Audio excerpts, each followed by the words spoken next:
지난 영상에서 비타민 D가 얼마나 중요한지 설명드렸습니다. 비타민 D는 단순히 뼈 건강을 넘어서 면역, 근육, 지방대사, 뇌 건강까지 이어지는 굉장히 중요한 호르몬 같은 물질이었습니다. 그래서 많은 분들께서 이제 이 비타민 D를 적절하게 공급하기 위해서 고민하실 텐데요. 여기서 중요한 것은 우리가 얼마나 먹냐가 아니고 내 몸에 적절한 수치를 유지하는 겁니다. 이를 위해서는 우리가 단순히 비타민을 영양제 먹듯이 그냥 먹는 게 아니라 우리가 혈액 수치를 확인하면서 이걸 관찰하면서 관리하는 겁니다. 똑같은 2000IU의 비타민 D를 먹어도 수치가 잘 오르는 사람도 있고 수치가 거의 오르지 않는 사람도 있습니다. 생활 환경이나 생활 패턴 외에도 개인의 피부색, 체지방량, 대사 상태, 장 건강 상태 또는 간과 신장의 기능, 이런 변수들이 이 비타민 D의 반응을 크게 바꿉니다. 우리가 검사를 통해서 확인해야 되는 비타민 D 수치는 25하이드록시 비타민 D입니다. 활성형 비타민 D라고 불리는 1,25하이드록시 비타민 D는 지금 내 몸에 비타민 D가 얼마나 비축되어 있는가에 대해서 평가하는 지표로는 한계가 있습니다. 비타민 D가 결핍된 상태에서는 보상 반응이 일어나서 오히려 이 수치가 올라갈 수도 있고요. 반감기도 짧기 때문입니다. 그래서 비타민 D를 검사할 때는 25하이드록시 비타민 D 하나만 생각하시면 됩니다. 적절한 혈중 비타민 D 수치가 얼마인가에 대해서는 논란이 있습니다. 여기에서는 크게 4가지 프레임이 존재합니다. 첫 번째 프레임은 전통적인 뼈 질환 예방을 중심으로 바라보는 프레임입니다. 이 프레임의 대표 사례는 2010년 미국 의학연구소가 세운 기준입니다. 미국 의학연구소는 20나노그램/밀리리터 이상이면 충분하다고 주장했습니다. 여기에서는 목표가 구류병이나 골연화증 같은 결핍성 뼈 질환을 예방하는 수준으로 맞췄기 때문에 이런 수치가 나오는 겁니다. 두 번째는 내분비학회에서 제시한 2011년 가이드라인에서 제안된 프레임입니다. 여기에서는 다음과 같은 기준이 제안되었습니다. 비타민 D 수치가 20나노그램/밀리리터면 결핍, 그리고 21에서 29 사이면 불충분, 만약에 30 이상이면 충분하다고요. 현실적으로는 검사의 어떤 오차나 계절 변동 또는 개인차를 고려했을 때 30에 딱 맞추기보다는 이 가이드라인에서도 40에서 60과 같은 이 수치 범위가 자주 언급됩니다. 내분비학회에서는 실제로 어느 정도의 비타민 D를 먹어야 하는가에 대한 권장량도 같이 제안했습니다. 영아의 경우에는 400에서 600IU를 매일 먹는 것, 아동의 경우에는 600에서 1000IU, 성인은 1500에서 2000IU, 그리고 비만인 성인의 경우에는 일반 성인의 2배에서 3배 정도 먹으라고 제안했습니다. 세 번째는 비타민 D를 뼈 건강을 넘어서 전신 기능의 관점에서 재해석하는 연구자들이 강조하는 프레임입니다. 이쪽에서 주장하는 것은 뼈 질환을 겨우 예방하는 최저선이 아니라 면역, 근육, 임신, 뇌, 염증 같은 전신 기능을 고려했을 때 목표 수치를 더 올려야 한다는 것입니다. 그래서 여기에서는 50나노그램/밀리리터를 최소 수치로 보고요. 상황에 따라서는 50에서 100까지를 적정 범위로 보자는 주장이 나오고 있습니다. 이쪽의 프레임에서는 햇빛 노출이 충분한 환경에서 80에서 100 정도의 비타민 D 수치가 자연스럽게 관찰될 수 있다는 사실이 근거로 사용되기도 합니다. 네 번째 프레임은 건강 최적화가 아니라 질환이나 질병을 다루는 치료 목적에서 비타민 D를 사용하는 프레임입니다. 자가 면역 질환, 난치성 염증성 피부 질환, 또는 일부 암 치료 과정, 또는 반복되는 감염이나 면역 취약 이슈, 이런 맥락에서는 일반적인 목표 범위인 40에서 100을 넘어서 더 높은 수준의 비타민 D 수치를 일정 기간 유지하는 게 효용이 충분하다는 제안들이 있습니다. 이 프레임에서는 목표치가 100나노그램/밀리리터 이상으로 올라가기도 하고요. 일부 사례나 프로토콜에서는 150에서 200 부근까지 언급되기도 합니다. 다만 150 이상의 구간은 주의가 필요합니다. 내분비학회 쪽 자료에서는 150 이상에서는 어떤 비타민 D에 대한 독성이 나타날 수 있다고 이야기합니다. 그래서 이게 어디까지가 이득이고 어디까지가 위험이 커지는지에 대해서는 아직까지 합의가 부족하고 논란이기 때문에 이 구간에서는 보수적으로 보는 게 좋습니다. 그렇기 때문에 혹시나 이 네 번째 프레임을 고려하시는 분들은 반드시 이 주제를 이해하고 공부하고 있는 의료 전문가의 도움을 받아야 합니다. 비타민 D를 이렇게 고용량으로 보충할 때는 혈중 칼슘 농도, 소변의 칼슘 농도, 부갑상선 호르몬 또는 신장 기능과 같은 이런 지표들을 같이 보면서 용량을 조절해야지 안전하게 갈 수 있습니다. 여기에 더해서 칼슘과 마그네슘의 섭취량 또는 수분 섭취와 같은 생활 요소도 같이 설계를 해야 되고요. 비타민 D에 대한 어떤 공고량이 최근에 들어서 굉장히 떨어지게 만든 연구가 있습니다. 그게 바로 바이탈 연구예요.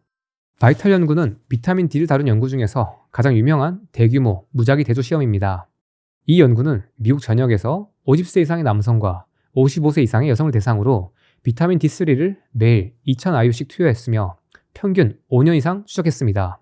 이 연구 결과 암이나 주요한 심혈관 사건 같은 이런 주요 데이터에서 통계적으로 유의한 이용 감소가 확인되지 않았습니다. 그래서 많은 사람들이 이 연구를 인용하면서 비타민 D 자체가 이런 질병의 위험을 개선하는 데 효과가 없다는 식으로 이야기가 나왔습니다. 하지만 이 연구에는 구조적으로 한계가 4가지 있습니다. 첫 번째, 이 바이탈 연구는 결핍을 교정한 실험이 아니고요. 일반적인 어떤 인구 표본에서 추가적으로 비타민 D를 보충하는 게 예방에 얼마나 도움이 되는지를 살펴본 실험이라는 겁니다. 연구진이 연구의 시작 시점에 참가자들한테 확인했던 이 기저, 베이스라인의 비타민 D 수치는 평균적으로 약 30이었습니다.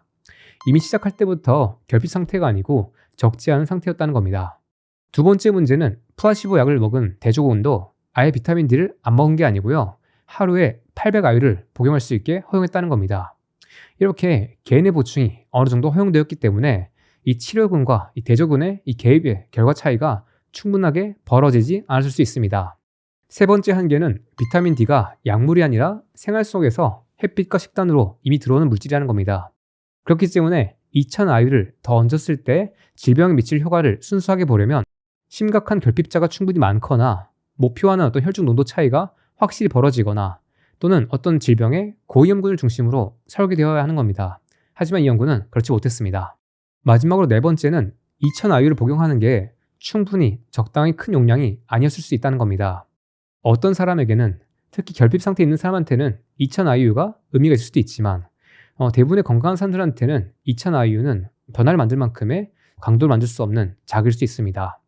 이걸 여기에 비유를 해보면 쉽습니다. 어떤 연구진이 스쿼트가 당뇨 예방 또는 치료에 도움이 되는지 확인해보기 위해서 5년짜리 연구를 했다고 가정해보겠습니다.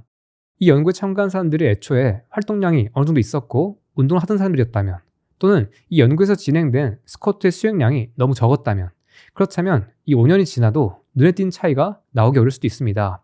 단순히 스쿼트를 조금 더 했다고 해서 이런 당뇨 위험이 의미 있게 낮아지기가 어려울 수도 있는 거죠. 그래서 이 바이탈 연구에서도 단순히 2000IU를 주는 것이 아니라 결핍자가 충분히 많았으며 또는 대조군한테는 비타민 D 보충을 제한하거나 햇빛과 식단을 통한 비타민 D 공급도 통제를 하고 무엇보다도 혈중 비타민 D 수치가 어땠는지를 같이 확인하면서 봤어야 합니다. 비타민 D에 대한 대표적인 우려 근거 중 하나는 과잉 섭취에 따른 독성 문제입니다. 그런데 독성 논쟁은 종종 비타민 D가 위험할 수 있다 해서 멈춥니다. 실제 상황에서는 두 가지를 분리해서 봐야 합니다. 첫째, 독성이란 정확히 무엇을 의미하는가? 둘째, 그 독성은 실제로 어느 정도에 노출해서 어떤 조건에서 발생하는가? 비타민 D의 독성에서 반복적으로 언급되는 핵심 리스크는 고칼슘 혈증입니다.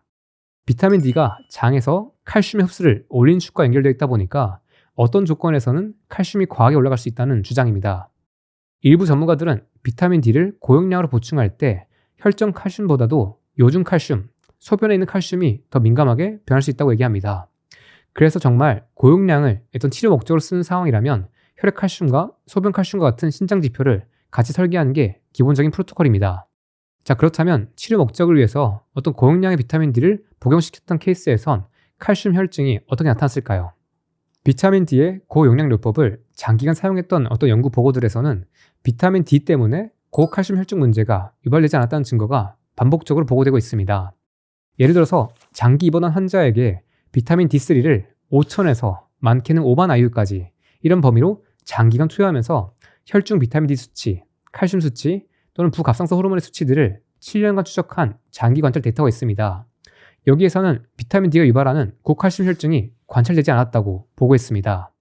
또한 치료 목적이 아니라 일반적인 인구 표본에서도 이런 안정성에 대해서 비슷한 내용을 보여준 근거가 몇 가지 있습니다. 여러 연구와 어떤 권고 내용 또는 리뷰 문헌에서는 하루 섭취량이 10,000IU에서 15,000IU 수준까지 올라갔을 때에도 임상적으로 문제가 되는 고칼슘 혈증은 거의 관찰되지 않는다고 보고했습니다. 임산부 관련해서 홀리스나 와그너와 같은 연구자들이 진행한 연구에서는 비타민 D 용량을 충분히 올렸을 때 고칼슘 혈증이나 고칼슘 요하 같은 이런 문제들이 발생하지 않았다는 것을 반복적으로 보고했습니다. 그리고 아시는 분들은 아시겠지만 암 치료 분야에서도 고용량의 비타민 C나 또는 비타민 D를 처방하는 것들이 있습니다. 그런데 여기에서도 이런 고칼슘 혈증이 거의 없었다는 데이터들이 있습니다. 하지만 그렇다고 해서 고용량 치료가 언제나 안전하다는 것을 뜻하지 않습니다. 실제로 건강한 성인을 대상으로 3년간 추적한 무작위 통제 연구에서는 4,000아유와 10,000아유를 복용시켰을 때 고용량군에서 골밀도 측면에서 불리한 신호가 나타났다는 것을 보고한 적이 있습니다. 그래서 이 고칼슘 혈증을 떠나서 뭔가 장기간 복용했을 때 우리가 모르는 다른 리스크가 있을 수 있다는 주장도 충분히 타당합니다. 그렇기 때문에 이 파트의 결론은 이렇게 정리할 수 있습니다. 비타민 D 독성의 핵심은 고칼슘 혈증이고, 실제로 고용량의 비타민 D를 보충했던 데이터에서는 고칼슘 혈증이 흔하게 관찰되지는 않았다. 하지만 여전히 여기에 대해서 충돌한 데이터가 존재하기도 하기 때문에 어떤 특정 질환을 치료를 하기 위해서 우리가 의료 전문가와 함께 모니터링하고 어떤 안정성을 관리한 상황이 아니라면 이것에 대해서는 조심해야 된다는 결론이 맞을 것 같습니다. 여기에 대해서 제가 드리고 싶은 말이 하나 있는데요. 우리가 항상 어떤 프레임에 갇히면 잘못된 질문을 하게 됩니다. 저도 처음에 이 비타민 D에 대해서 공부를 할 때는 주류 패러다임에서 걱정하는 비타민 D가 너무 많았을 때 독성 문제가 있지 않나? 라는 그런 질문 때문에 이걸 더 보지 않았습니다. 그런데 어느 시점에는 이 프레임 자체를 의심해야 한다는 것을 깨달았습니다. 과연 지금처럼 비타민 D가 부족한 상태로 계속 사는 것은 안전한 것인가? 그러니까 우리가 어떤 행동을 하는 것도 선택이지만 하지 않는 것도 선택인데, 그 비타민 D를 보충하지 않는 선택, 현재 이 결핍 상태에 있는 게 과연 건강한가, 안전한가에 대해서는 우리가 고민해보지 않았다는 겁니다. 비타민 D에 대해서 다양한 자료를 보면서 지금 제가 가지고 있는 저의 입장은 다음과 같습니다. 기본적으로는 아까 말씀드렸던 4가지 프레임 중에서 3번이 저의 입장입니다. 그리고 4번의 경우에는 특정 질환이 있을 때, 이 효용과 비용 분석했을 때 충분히 효용이 클 때, 그때 의료진의 모니터링 하에서 제한적으로 쓸 수 있다는 게 추가적 입장이고요. 그래서 이 영상을 보시는 분들한테 제가 제안할 수 있는 일반적 가이드는 다음과 같습니다. 혈중 비타민 D의 목표 수치를 50에서 많게는 100 이하, 이 사이 범위로 잡고요. 이것에 맞출 수 있게 각자의 방식으로 관리하는 겁니다.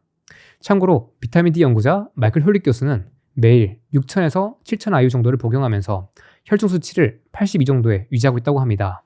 이 정도 수치를 달성하기 위해서는 할 수 있는 방법이 기본적으로 2가지가 있습니다.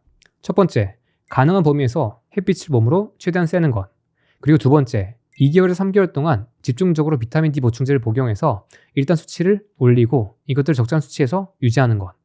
이렇게 비타민 D 보충제를 사용할 때는 여러분들 각자의 선택에 따라서 둘 중에 하나의 케이스를 선택하면 됩니다. 첫 번째 케이스는 2개월에서 3개월 동안 집중적으로 비타민 D 보충제를 복용을 해서 일단 빠르게 정상 범위로 수치를 올리고 싶은 분들이고요. 다음 케이스는 비타민 D를 갑자기 높이는 것에 대해서는 아직 조심스러워서 6개월 이상의 시간 동안 천천히 올리고 싶은 분들입니다. 만약에 첫 번째 케이스라면 비타민 D 보충제를 하루에 4,000에서 5,000 IU 정도를 복용해보고요.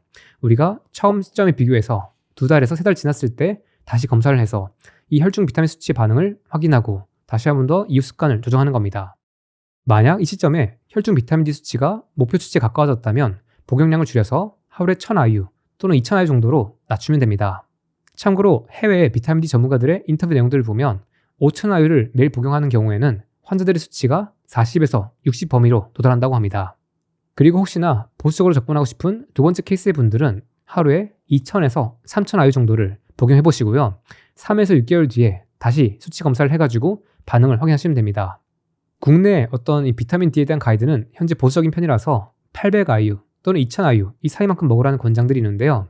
저는 이 비타민 D 수치를 너무 길지 않은 시간에 적절한 기간 동안 우리가 충분히 목표 범위에 넣은 다음에 그 다음에 빠르게 결정하는 게 조금 더 현명하다고 생각합니다. 그리고 한 번 더 강조드리지만 비타민 D는 나의 몸에서 실제로 어떻게 반응하는지가 더 중요합니다. 그렇기 때문에 저는 비타민 D를 보충하기 전에 반드시 이 수치를 확인하고요. 이후 8주 동안은 매일의 복용 여부, 복용량, 그리고 그날의 컨디션을 같이 기록하시는 것을 제안드립니다. 그렇게 8주가 지나고 나서 실제로 뭐가 달라졌는지를 확인하고 싶다면 아래에 있는 것들을 기록하시면 됩니다. 그날 비타민 D를 얼마나 복용했는지, 햇빛 노출은 어느 정도였는지, 수면은 어땠는지, 컨디션, 기분 또는 피로감은 어땠는지, 이런 것들을 꾸준하게 적어두시면 다음 검사를 할 때 내 몸에서 어떤 전략이 어떤 영향을 미치고 있는지를 명확하게 이해하고 안전하게 설계할 수 있습니다. 만약에 8주가 지났을 때 수치가 좀 오르긴 했지만 그 변화가 좀 아쉽고, 그런데 몸 건강 상태는 나쁘지 않았다면 이때는 또 다음 시점까지는 복용량을 늘려보는 선택을 할 수도 있을 겁니다. 그리고 이 시점에 여러분들한테 공유드릴 만한 반가운 소식이 있습니다. 이전에 존재했던 스타일스 다이어트 플래너가 오랫동안 단종되어 있었는데요. 이것의 리뉴얼 버전인 슈퍼파워 플래너가 나왔습니다. 슈퍼파워 플래너는 매일의 수면, 식단, 움직임, 마음 돌봄과 같은 핵심 요소들을 하루에 15분 이내로 빠르게 기록할 수 있게 설계되어 있습니다. 이 습관을 기록하는 파트 뒤에는 일기처럼 자유롭게 쓸 수 있는 공간도 있고요. 그래서 올해 새해가 되고 나서 시간이 좀 흘렀지만 여러분들이 목표했던 것들 또는 결심했던 것들을 잘 못 지키고 있다면, 아니면 무언가를 할지는 알지만 이것도 실천하는 게 어렵고 꾸준하게 하는 게 어렵다면 이 슈퍼파워 플래너를 구매하시고 한번 써보시면서 같이 습관을 관리해 보시길 바라겠습니다. 그 과정에서 영양제 어떻게 먹었는지, 여기서 비타민 D를 포함한 다른 것들에 대해서도 기록을 잘 해주시고요. 슈퍼파워 플래너는 겸엑스 라이프샵에서 구매가 가능하고요. 겸엑스 라이프샵에서 발생하는 수익들은 저희가 콘텐츠 만드는데 귀하게 씁니다. 비타민 D는 자연 상태에서 살았던 우리 인류가 햇빛이 많이 쐬면서 야외 활동을 많이 하면서 풍부하게 공급되고 있었던 물질이라는 것을 잊지 말아야 합니다. 우리의 피부는 비타민 D를 직접 만들어낸 능력을 갖고 있었고, 이 태양이라는 게 우리한테 이 영양소를 주고 있었습니다. 이 영양소가 우리 현대 들어서 계속해서 결핍된 상태가 있고, 이것들이 우리가 알지 못하는 문제를 만들 수 있기 때문에 각자가 이 비타민 D에 대해서 정확하게 이해를 하고 나의 몸에서 이것이 어떤 영향을 미치고 있었는지를 확인하고 이것에 대해서 할 수 있는 것들을 최선을 다해서 해보시길 바라겠습니다. 오늘 내용은 여기까지입니다. 지난 영상과 이번 영상을 통해서 이 되게 중요한 물질인 비타민 D에 대해서 제가 공부하고 정리한 것들을 전해드렸습니다. 어떠셨나요? 이 내용이 여러분들께서 건강하게 살아가시는데 큰 도움이 되길 바라겠습니다. 다만 저는 의료 전문가가 아니고 이 영상 자체가 여러분들한테 어떤 의료적인 처방을 대신할 수 없다는 것을 이해해주세요. 특히 신장질환이나 부갑상선 문제, 어떤 결석과 관련된 문제들, 임신, 수유 상태 또는 만성질환을 치료 중이라면 반드시 이것을 이해하고 있는 의료진과 함께 이런 것들을 판단하시고 건강하게 안전하게 진행하시는 게 좋습니다. 혹시나 이 영상을 보고 계신 분들 중에서 의료 전문가 또는 건강 분야에서 종사하시는 분들이 계신다면 한 번쯤은 비타민 D에 대한 논문이나 자료를 직접 검색해서 따라가 보시길 바라겠습니다. 처음 시작할 때는 해외에서 비타민 D 관련된 연구자들이 전체 그림을 잡아준 영상들을 보시면서 흐름을 잡아가시면 좋을 것 같습니다. 그리고 비타민 D에 대해서 다뤄진 이 유튜브 영상들에 달린 댓글들을 같이 보세요. 이것들을 보면 비타민 D가 단순히 어떤 탁상 공론이 아니라 실제 사람들의 삶에서 어떤 영향을 미치고 있었는지를 볼 수 있습니다. 결국 답은 사람들의 몸과 삶에 있으니까요. 다음 영상에서는 우리가 비타민 D를 보충할 때 햇빛을 어떻게 쐴지, 또는 비타민 D 보충제를 어떻게 선택하고 어떤 걸 어떻게 먹을지에 대해서 자세하게 가이드를 전해보겠습니다. 오늘의 내용이 도움이 되셨다면 구독과 좋아요, 알람 설정 부탁드리겠습니다. 지금까지 최겸이었습니다. 고맙습니다.